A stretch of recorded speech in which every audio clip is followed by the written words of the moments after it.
खुश आमदीद दोस्तों, आप सबका स्वागत है। मैं हूं doctor Ishtiyaq Ahmad.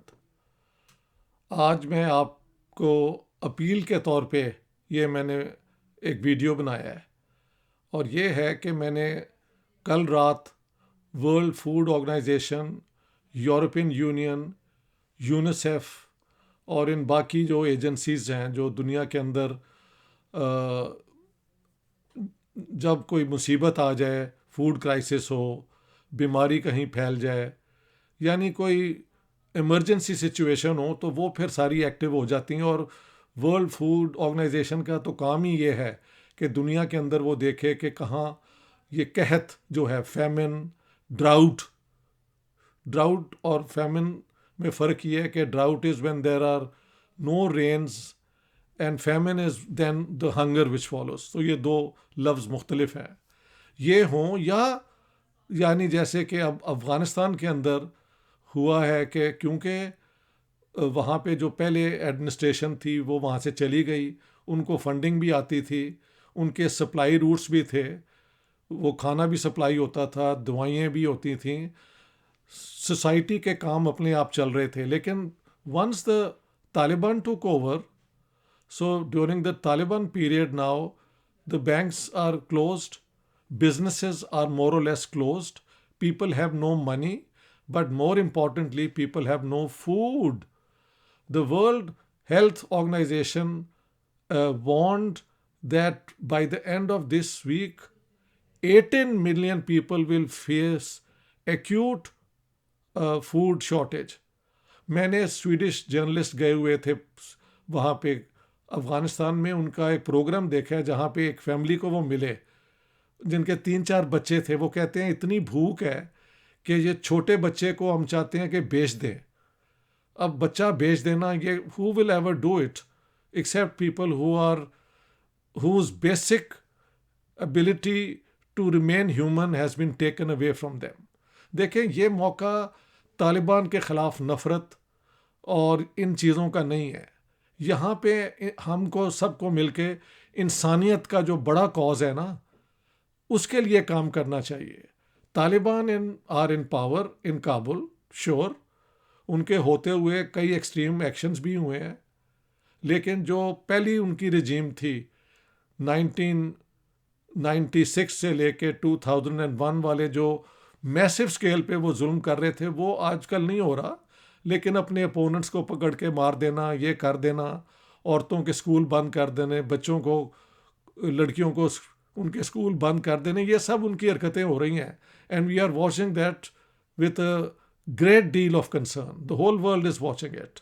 But remember, the Taliban are an ideological movement, and they rule, they have power in Kabul, the capital of Afghanistan, and more or less this time they have, उनकी हर जगह पे प्रेजेंस है।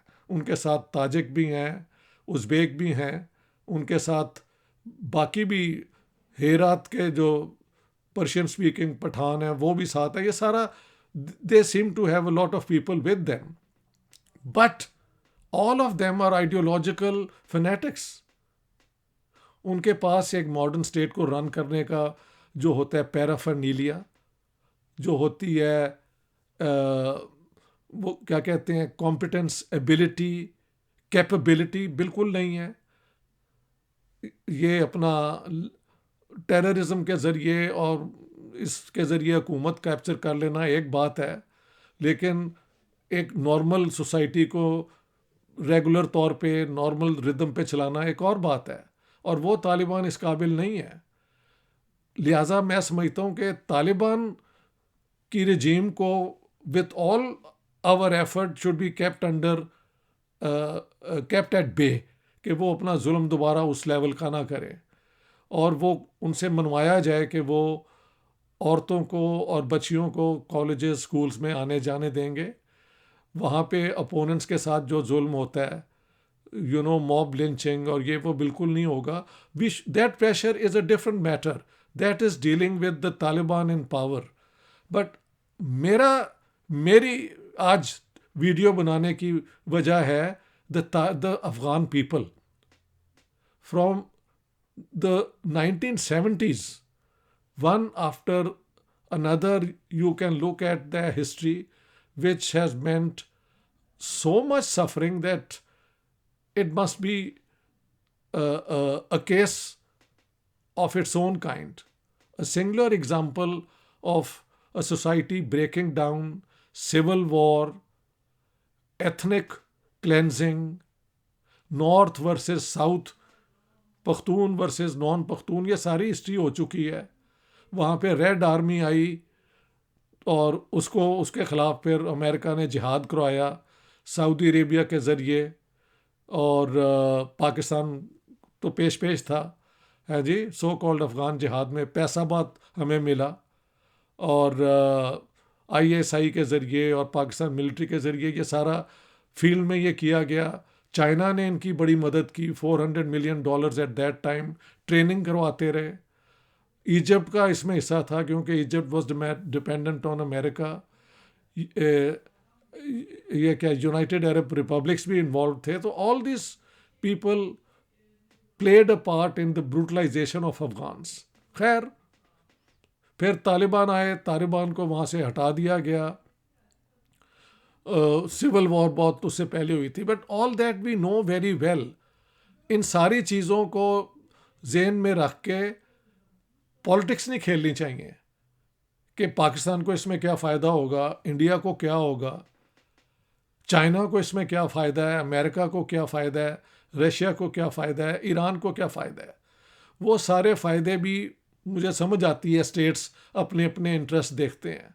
But here is a crisis, a food crisis of unprecedented magnitude, जो बताया गया है कि 18 million लोग by the end of this week would be facing starvation of some sort. मैंने एक पता नहीं इसमें they showed a family जहाँ पे एक फैमिली में 3-4 बच्चे थे, और वो कहते थे 3-4 दिन से हमने खाना नहीं खाया और हम सोच रहे हैं कि अपने छोटे बच्चे को बेच दें, शायद उससे पैसे मिल जाएं और हम चंद दिन के लिए अपना गुजारा कर लें. आप ज़रा खुद सोचें कि at what point would parents like to sell their children, और not like to but have to, when nothing seems to work and this is the only thing you can do. मुझे याद है जंगों में लोग मरे हुए इंसानों को भी खा लेते हैं जिंदा रहने के लिए. ये बिल्कुल वही हालत है अफ़गानिस्तान के अंदर, क्योंकि तालिबान ने हुकूमत तो कायम कर ली है, लेकिन ना मॉडर्न स्टेट को रन करने का तरीका, इंफ्रास्ट्रक्चर को मैनेज करने का, उनकी सारी जो इनकम थी वो क्या कहते हैं ड्रग्स से ये वो महल, वो भी बंद हुई है. तो इन हालात में let's bring our best human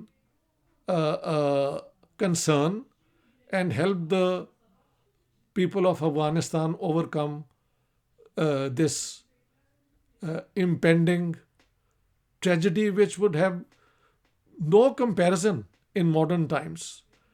क्योंकि ultimately they are saying in a month's time 23 million Afghans may be facing starvation. I think that is totally unacceptable. I want the World Health Organization, the European Union, the United States of America, Russia, Iran, Pakistan especially, India, China, all to come together and help the Afghan people. Thank you very much. अगर आपको मेरे video पसंद आते हैं तो please उन्हें like कीजिए और मेरे YouTube चैनल को सब्सक्राइब भी कीजिए. Thank you very much. All the best for now.